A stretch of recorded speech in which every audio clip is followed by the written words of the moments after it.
Good evening and welcome to Metro Focus. I'm Jack Ford.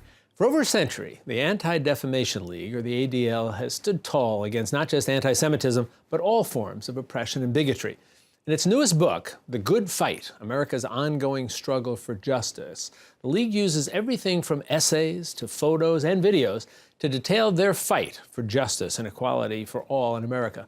The book showcases, among other things, the life of Dr. Martin Luther King Jr., the brave efforts of the LGBTQ community, and the modern-day struggles of Native Americans.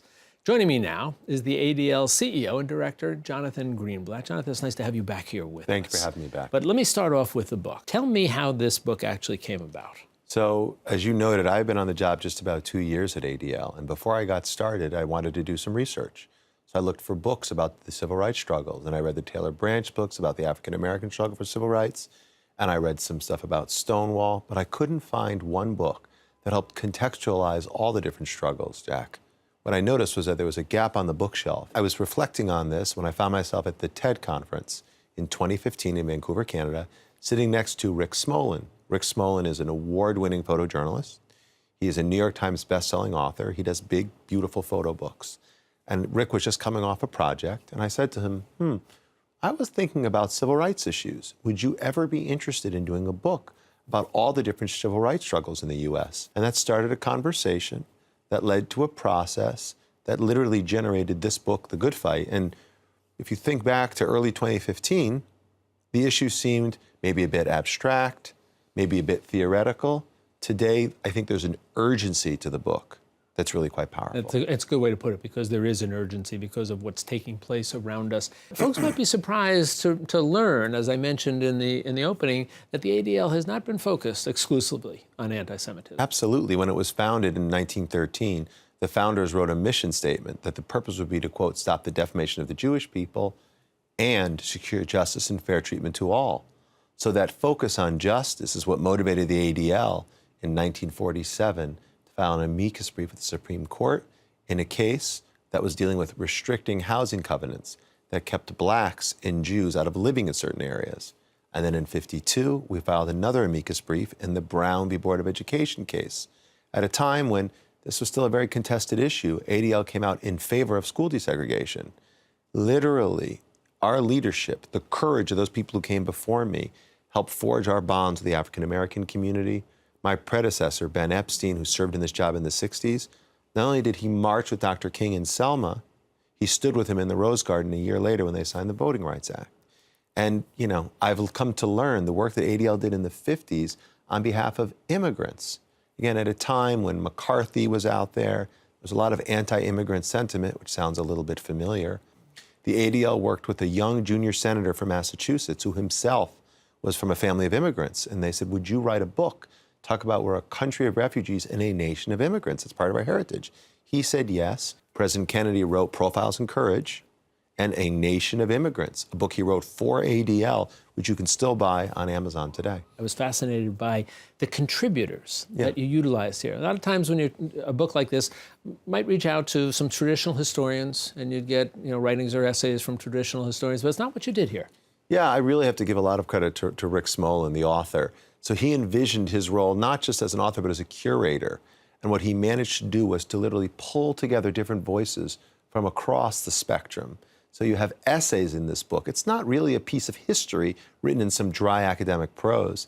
This is active present, and these essays are written by artists, filmmakers, activists, advocates. It's an incredibly rich range of voices that, again, come from different communities. So George Takei, the Asian American actor we know from Star Trek, wrote about his experience being a child in an internment camp for Japanese Americans during the 40s. Or Cleve Jones, who was a former aide to Mayor Harvey Milk in San Francisco, founded the AIDS Quilt, wrote about that experience, that of LGBTQ Americans. The book is filled with these rich stories of people across the spectrum, and it's worth noting.